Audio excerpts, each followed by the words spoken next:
Bismillahirrahmanirrahim. Assalamualaikum warahmatullahi wabarakatuh. Halo semua, kita jumpa lagi pada video pembelajaran praktikum geologi struktur. Ini merupakan video kedua dari modul keempat. Setelah rekan-rekan semua sudah mempelajari dasar-dasar dari stereografi, maka kita berlanjut ke tahap selanjutnya, yaitu penggunaan proyeksi stereografi, gitu ya. Jadi, seperti yang sudah disampaikan pada bagian video pertama, itu bahwasanya proyeksi stereografi itu bisa menggambarkan atau menuangkan struktur bidang dan struktur garis pada suatu lingkaran ya. Lingkaran yang nantinya akan banyak data di sana. Bisa beberapa bidang kan, bisa 10, bisa 20, bisa 30, atau bisa satu saja ya. Dan struktur garis juga bisa ada 1, 2, dan seterusnya. Yang jelas ini proyeksi stereografi ini akan mempermudah pekerjaan rekan-rekan, walaupun pada tahap pemahamannya itu membutuhkan suatu perhatian yang ekstra ya. Oke, baik. Jadi saya tidak bosan mengingatkan bahwasanya silahkan tepikan dulu hal-hal yang sekiranya mengganggu konsentrasi rekan-rekan semua, karena memang bisa dikatakan ilmunya mahal ya untuk ini. Jadi memang butuh konsentrasi untuk bisa memahami. Jadi apabila memang kondisinya tidak memungkinkan, silahkan diselesaikan dulu urusannya.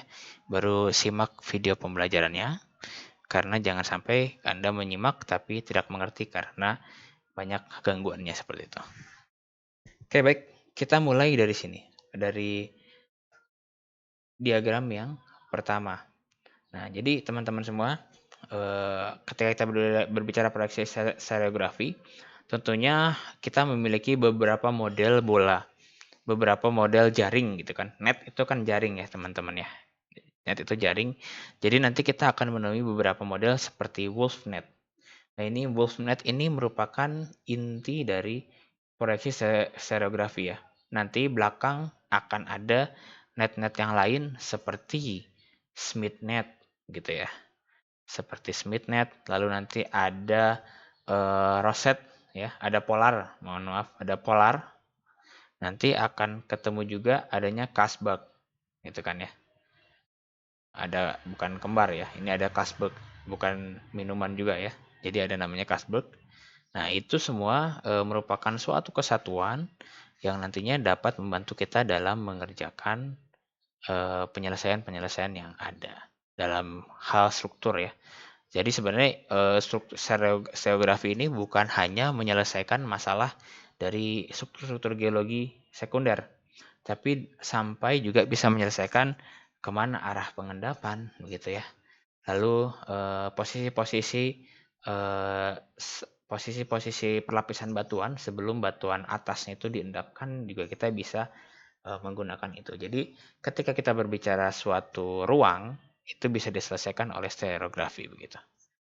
Oke, baik, kita mulai pada WolfNet. Ini ciri khasnya untuk WolfNet ini menggambarkan bidang yang garisnya sama dengan sudut. Nanti kita lihat seperti ini, kan ya. Nah, di sini lingkarannya seperti ini ya. Dia lingkarannya itu simetris, bukan elips ya.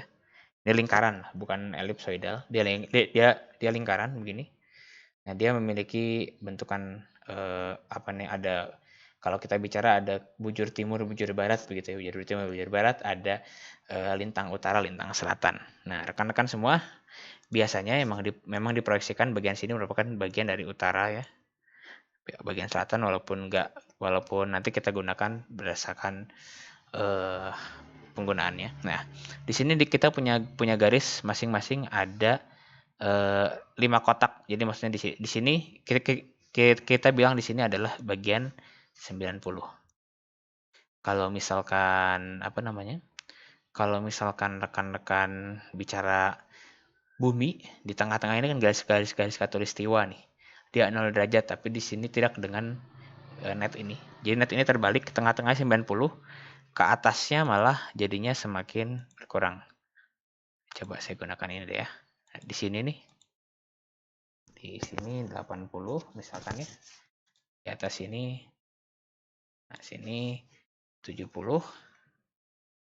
di sini 60. Nah, teman-teman bisa lihat ya, di sini ada garis-garis yang tebal tuh. Jadi Ini kok ups, sebentar.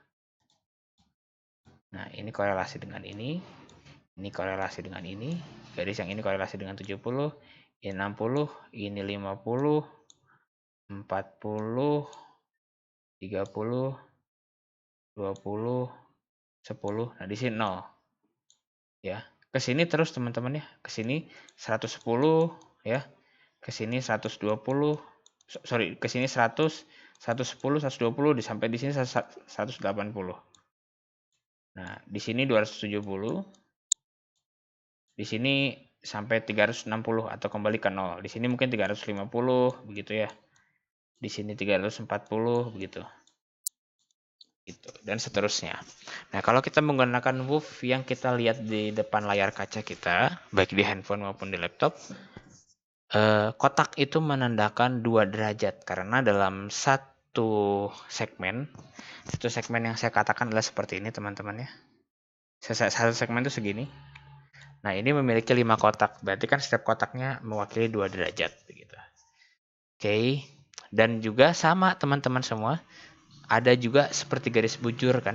Nah, kita anggap ini garis yang membentang. Nah, kalau kita ibaratkan bumi ini udah ini GMT ya, di Greenwich begitu kan ya. Nah, di sini ini ada yang melengkung ini. Ups, sorry kurang jelas ya. Nah, di sini nih kurang lebih seperti inilah ya. Satu kotaknya juga 2 sama jaraknya. Nah, ini 80 begitu. Ini tengah itu 90 teman-teman ya. Bagian tengah ini 90. Ini 80, ini 70, 60, 50 gitu kan. Ini lengkungannya ikutin aja ya. 40, 30, sorry 10, 0, 10, ini 20, ini 30 ya. 30, 20, 10, dan ini 0 yang paling pinggir. Nah, ini menandakan pelang atau dipnya. Oke, sedangkan yang tadi kita keliling sampai 360 ini menandakan garis strike atau azimutnya atau trennya. Begitu ya. Oke, teman-teman sudah tahu juga kan ya di bagian awal, ingat ada punya apa? Punya attitude begitu kan? Lalu punya azimut dan juga punya inklinasi. Nah, begitu kan, inklinasi berarti berhubungan dengan kemiringan. Yang tadi dari bujur timur bujur barat itu kita asumsikan kemiringan. Lalu yang mengelilingi lingkaran ini kita sebut sebagai trend atau azimut atau strike nanti dengan kondisi tertentu. Oke, baik, langsung kita lihat pengerjaannya. Kita hapus dulu nih. Baik. Nah, rekan semua, jadi ini kita gambarkan contoh pengerjaan WolfNet ya terhadap struktur bidang. Nah, teman-teman pastikan kalian sudah memiliki memiliki netnya, memiliki jaring WolfNet-nya. Ada di bagian belakang modul, nanti silahkan koordinasikan dengan asisten bagaimana yang tepatnya ya untuk WolfNet-nya gitu. Dan siapkan kertas kalkir. Apabila rekan-rekan belum tahu kertas kalkir itu merupakan kertas yang semi transparan yang digunakan untuk kita proyeksi gitu kan. Ini modelnya old school ya teman-teman semua, tapi memang cara ini yang terbaik untuk menjelaskan konsep. Nah, balik lagi sebenarnya seperti yang di video ketiga yang lalu, jadi saya menjelaskan bahwasanya ini bisa kita selesaikan dengan cepat menggunakan software. Sejujur-jujuran aja di sini. Namun, apabila Anda menggunakan software langsung, Anda tidak akan mengerti konsepnya begitu. Jadi nanti Anda yang dikerjain sama software begitu kan, bukan Anda yang mengerjain Serenode melalui software begitu kan ya. Jadi saya ingin Anda mengerjakannya dengan cara yang manual dulu, bisa kita katakan, agar memahami konsep. Setidaknya merangsang pemikiran teman-teman semua. Jadi barangkali nanti ketika sudah mencoba, teman-teman memiliki ide-ide yang lebih brilian gitu kan dalam menggunakan proyeksi stereonet gitu kan. Oke, baik. Nah, siapkan kalkirnya ya. Siapkan kalkirnya. Siapkan juga pensilnya. Jadi di kalkir jangan pakai pulpen. Kalau pakai pulpen sama aja bohong. Jadi silahkan digunakan pensilnya dulu saja. Oke, baik. Ada contoh pengelopotan, jadi plotlah bidang, struktur bidang nih, bidang perlapisan berarti kan, kita anggap bidang perlapisan saja, dengan N 30 derajat is. Nah, artinya apa? Artinya 30 derajat dari utara menuju ke timur. Oke. Dengan dip 40 northwest. Nah, ini 40 northwest unik nih. Dippingnya 40 northwest gitu kan ya. Jadi kalau kita menggunakan kaidah tangan kanan begitu kan, atau kaidah jari kiri ya, jari kiri, N 30 derajat is itu idealnya dipnya adalah ke timur ya, ke southeast gitu kan ya, ke southeast. Tapi ini 40 northwest, berarti kan memang ada perlu kita sesuaikan. Berarti kalau kita gambarkan secara manual, N 30 derajat east berarti bentuknya begini ya, kurang lebih ya 30. Dan 40 northwest berarti dipnya ke arah northwest. Ini. Ups. Sorry. Gambarkan. Oke, seperti ini. Baik. Nah, kita ikuti langkahnya. Letakkan kertas kalkir Anda di atas jaring dan gambarkan lingkaran luarnya. Dan beri titik utara, selatan, dan pusat lingkaran. Oke, jadi teman-teman silahkan tempelkan kalkirnya ya ke jaring-jaringnya tadi. Jadi ada kertas kalkir, bawahnya itu ada jaring netnya. Silahkan gambarkan lingkarannya. Tulis arah utaranya. Tulis arah utaranya. Gambarkan lingkaran saja ya, dalamnya nggak usah digambar. Jadi lingkaran ini aja, whole circle-nya. Ini lingkarannya, ya, ini nggak tepat ya, pasti usahakan tepat. Nah, lalu tuliskan ininya, arah utaranya, arah utara saja lah, selatan ya boleh lah, tapi utara saja cukup. Lalu gambarkan titik pusatnya. Ini pentingnya titik pusatnya ya. Gambarkan titik pusatnya, karena titik pusat ini adalah patokan lingkaran kalian. Jadi titik pusat itu nggak boleh berubah posisinya. Baik, kita lanjut. Setelah itu, gambarkan garis jurus melalui pusat lingkaran sesuai dengan harga jurusnya. Nah, bagaimana ini? Nah, begini dia cara penyelesaiannya. Jadi, tentukan 30 derajatnya dari mana? North to east kan? North to east berarti dia dari sini 30. 0, 10, 20, 30. Tandai titiknya di sini teman-teman semua. Tandai titik dengan di sini simbolnya J. Tandakan bubuhi huruf J ya pada kertas kalkir rekan-rekan semua. Oke. Setelah itu tarik garis dari oke. Gini, tarik garis dari J terhadap titik pusat. Nah, coba kalian teman-teman tarik gunakan penggaris dari titik pusat dari J ke titik pusat, tapi teruskan sampai bawah. Sampai ketemu bagian sisi luar lingkaran lainnya. Nah, nanti akan Anda menemukan garis yang melintang ya, yang membentang begitu. Tapi tidak perlu tebal-tebal, tipis saja begitu ya. Oke. Nah, setelah itu putar kalkir Anda dari yang J itu. Nah, seperti ini. Nah, putar kalkir Anda, pastikan yang J, titik J tadi, itu berada di titik utara Anda atau di puncak dari lingkaran Anda. Ya. Di puncak dari lingkaran Anda. Nah, nanti akan ditemukan gambaran seperti ini. Titik pusat tidak akan berubah ya. Titik zenitnya tidak akan berubah. Tapi nanti kalian kan sudah menandai ya. Ada bagian utara, bagian selatan ya. Itu bagian utaranya itu akan bergeser tuh. Jadi seperti ini kurang lebih ya. Utaranya posisinya di sini nih. Begitu. Nah, tandai ya, pastikan garis lurus yang tadi Anda gariskan itu sudah membagi lingkaran secara simetris sama rata kiri dan kanan. Oke, setelah itu kita lihat dippingnya. Dippingnya itu 40 derajat northwest. Ya, rekan-rekan ya, 40 derajat northwest. Berarti northwest itu kan lebih kalau dari kertas, dari gambar kita sekarang itu kan lebih ke arah kiri itu. Ya, lebih di sebelah kiri. Kalau ini northnya di sini, berarti westnya kan di sini ya, teman-teman ya. Eastnya kan di sini. Berarti mungkin dari arah sini ya.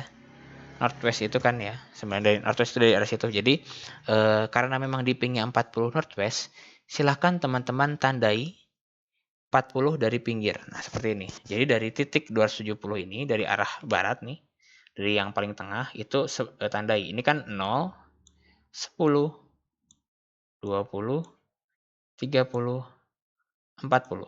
Nah, tandai ya. Jadi tandai titik yang 40 ini nih. Karena di pingnya kan 40. Tandai titiknya di sini oleh rekan-rekan semua. Oke, baik. Nah, perhatikan ya. Nah, lalu lalu setelah itu, setelah Anda sudah tandai di bagian sini, nah ikuti garis yang ada, garis lengkungan yang ada. Ini kan di sini ada lengkungan. Nah, silakan diteruskan sama rekan-rekan sampai bagian bawah, sampai bagian atas begitu kan ya. Nah, kurang lebih seperti ini. Nah, oke. Sudah? Silakan. Sudah? Oke, setelah digambarkan, berarti kan Anda sudah memiliki dua garis tuh ya. Pertama dari garis yang membagi lingkaran sama rata, simetris, dan juga garis berwarna merah ini. Nah, oke, setelah itu kembalikan posisi kalkirnya pada posisi sebenarnya. Jadi maksudnya adalah, nah kembalikan seperti ini. Nah, maka Anda akan memiliki gambar seperti yang di layar kaca Anda ya, baik layar laptop maupun layar handphone Anda. Nah, garis merah ini merupakan struktur bidang Anda. Ini mengibaratkan bidang dengan strike-nya 30 derajat dengan dipping 40 northwest. Strike-nya northeast 30 derajat dengan dipping 40 derajat northwest. Garis merah itu menandakan bidang tersebut. Oke ya, teman-teman. Saya rasa mudah ya. Teman-teman bisa memahami. Apabila masih ada yang masih bingung, silahkan digeser 5 sampai 10 menit ke belakang begitu ya untuk ada penguatan di situ. Oke, rekan-rekan, kita lanjutkan ke bagian kedua. Nah, tadi rekan-rekan sudah melakukan atau menggambarkan struktur bidang. Nah, sekarang saatnya kita menggambarkan struktur garis ya. Harusnya lebih mudah karena kita hanya menentukan suatu titik. Tapi pada kenyataannya struktur bidang itu akan lebih mudah kita bayangkan karena wujudnya itu lebih nyata gitu kan daripada struktur garis. Tapi nggak apa-apa, bukan berarti nggak bisa kita gambarkan. Oke, caranya hampir sama. Nah, tentunya kalau kita berbicara struktur garis, kita lihat dulu datanya apa. Datanya ada tren dengan plang. Oke, teman-teman. Jadi kalau gambaran seperti ini kita tahu ya, trennya itu ada 40 derajat dengan penujaman atau plangnya itu 26 derajat. Tuh. Lalu bagaimana caranya? Seperti biasa, karena kita memiliki tren yang 40 derajat, maka north to east, maka kita tandai dulu tuh. Nah, ini digambarkan dengan T ya. Jadi dari N ke arah timur 40 derajat. Nah, itu seperti digambar 40 derajat di bagian sini teman-teman ya. Nah, gambarkan di 40 derajat di sini. Nah, lalu untuk menggambar struktur garis, putar kalkirnya tetapi bukan T ke N-nya ya. Bukan T ke N, tapi T-nya ke bawah. Nah, ke barat atau timur ya, teman-teman ya. Jadi putar T-nya ke barat atau timur karena kita berbicara struktur garis. Begitu ya. Nah, nanti akan menghasilkan kalkir seperti ini, teman-teman semua. Nah, silakan gunakan kalkir yang sama pun nggak masalah. Jadi nanti kalau teman-teman punya satu struktur bidang dan satu struktur garis begitu. Silakan putar. Nah, nanti 26 derajat itu adalah pelangnya. Berarti kita tandai juga sama. Seperti halnya dip pada struktur bidang. Jadi yang samping 0 derajat, 10, 20. Nah, singkat cerita 26 itu kurang lebih seperti inilah. Sudah ditentukan dengan penggaris secara presisi seperti ini. Nah, lalu kita tandai titik di sini. Nah, ingat karena ini struktur garis, berarti kan tidak digambarkan sebagai garis ya. Digambarkan sebagai titik. Nah, jadi cukup kita tandai X saja sebenarnya di sini ya. Atau titik lah, ditandai titik. Nah, setelah itu kita putarkan ke sini. Nah, Kini cara lain ya teman-teman. Cara lain juga bisa 26 juga sama. Kalau kita menggunakan utara selatan juga bisa 10, 20, 26. Tapi saya pribadi lebih enak ke bagian sini ya, ke bagian barat timur. Karena terbiasa ketika kita memplot suatu kemiringan itu dari barat sama timur saja. Karena kan base-nya kan di sini gitu. Tapi bisa juga teman-teman menggunakan ini. Saya tidak melarang juga. Yang penting hasilnya pasti akan sama. Nah, setelah itu kita kembalikan pada posisi semula. Yang dimana akan menghasilkan di sini kan. Nah, disinilah struktur garis dari garis yang memiliki tren 40 derajat north 40 derajat east dengan flank sebesar 26 derajat begitu. Oke. Baik. Nah, sampai sini silakan apabila ada pertanyaan, rekan-rekan bisa dicatat pertanyaannya dan nanti bisa didiskusikan dengan saya maupun dengan asisten. Oke, baik, kita lanjutkan. Nah, kita bisa juga selain dari mengukur struktur bidang dan struktur garis, tentunya kita bisa mengukur kemiringan semu yang kita kenal kemarin sebagai apparent dip. Itu ya, teman-teman ya.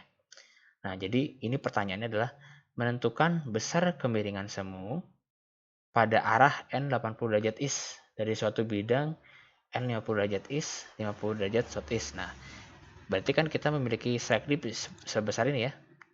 Nah, tentunya sebelum kita menghitung kemiringan semu, teman-teman silahkan plot bidangnya N50 derajat east, 50 derajat southeast begitu. Seperti ini kan. Nah, ini kita tarik garis dulu, kita putar ke titik tengah, kita gambarkan begini, 50. Nah, oke, setelah itu kita kembalikan. Seperti ini kan teman-teman ya, gambarannya. Nah, setelah itu karena memang dia menanyakan kemiringan semu pada arah 80 derajat. Nih, 80 derajat, berarti kita tarik nih, teman-teman, dari titik zenitnya, dari titik pusat. Nah, nih. Oke, dari titik pusat sini. Nah, teman-teman dari titik pusat ini kan kita memiliki 80 ke arah sini, teman-teman ya. Jadi silakan teman-teman buat garis nih, memanjang dari titik pusat ke 80, seperti yang digambarkan seperti ini. Nah, kita tarik garis itu, ya. Tarik garis itu, lalu kita tandai. Disinilah perpotongannya antara garis yang tadi ditarik ke arah 80 derajat dengan bidang kemiringan kita ya. Nah, setelah itu teman-teman sudah Nah, setelah itu ketika teman-teman sudah mengetahui titik perpotongannya, lalu kita putar, teman-teman ya. Kita putar. Jadi seperti ini nih. Nah, asalnya kan dari 80 ini. Nah, kita geser, kita putar kan kalkir kita nih 10 derajat ke arah bawah. Pokoknya mendekati 90 saja gitu kan, mendekati ke arah 90. Kalau misalkan dia menanyakan pada arah 70 derajat, berarti kita putar secara 20 degree lah kurang lebih ya. Ya seperti itu. Jadi kita kembalikan ke arah barat timur. Nah, seperti ini ya, teman-teman semua. Lalu kita hitung. Kita hitung seperti kita mengukur plang. Ya, dari arah sini, dari arah barat sini, dari arah timur sini ke arah sini berapa derajat tuh? Hasil kan di sini sekitar 31 ya. Setelah dihitung 10, 20 mungkin ya. 31 di sini ya, 31. Jadi dia memiliki kemiringan semu 31. Dan teman-teman perlu diingat, kemiringan semu atau apparent dip itu tidak pernah akan lebih besar daripada true dip-nya. Jadi teman-teman kalau misalkan memiliki nilai apparent dip-nya lebih besar daripada dip aslinya, itu perlu dipertanyakan ya perhitungannya apakah benar atau salah begitu. Dan tentunya ini lebih mudah ya teman-teman ya daripada kita mengerjakan di proyeksi ortografi begitu ya. Namun memang ketika ada beberapa kondisi ortografi akan lebih mudah daripada seriografi. Oke, ini ada langkah-langkahnya, silakan teman-teman cermati. Ini juga sama, menentukan kedudukan lapisan. Nah, ini sama juga dengan soal cerita yang Anda kerjakan di modul 1 ya. Nah, menentukan kedudukan lapisan dari dua kemiringan semu. Nah, kita memiliki apa tuh di situ? Kita memiliki kemiringan semu di situ kan ya. Dengan tren 56 dan dipnya 28 ya. Oke. Teman-teman, berarti kalau kita bicara seperti ini, kita plot dulu ya. Walaupun kemiringan semu, tetapi kan dia memiliki bidang, jadi N 56 derajat west begitu. Ya, kita gambarkan ya teman-teman ya. Maksudnya ini kan struktur garis. Jadi teman-teman tentunya harus plot secara titik jadinya. Ini dua kemiringan semu 28. Ini trennya 56, dipnya 28. Pelangnya 28, ini trennya 14, dipnya 22. Silakan teman-teman kerjakan. Jadi kurang lebih nanti akan menghasilkan di sini ya, di sini yang 14 22.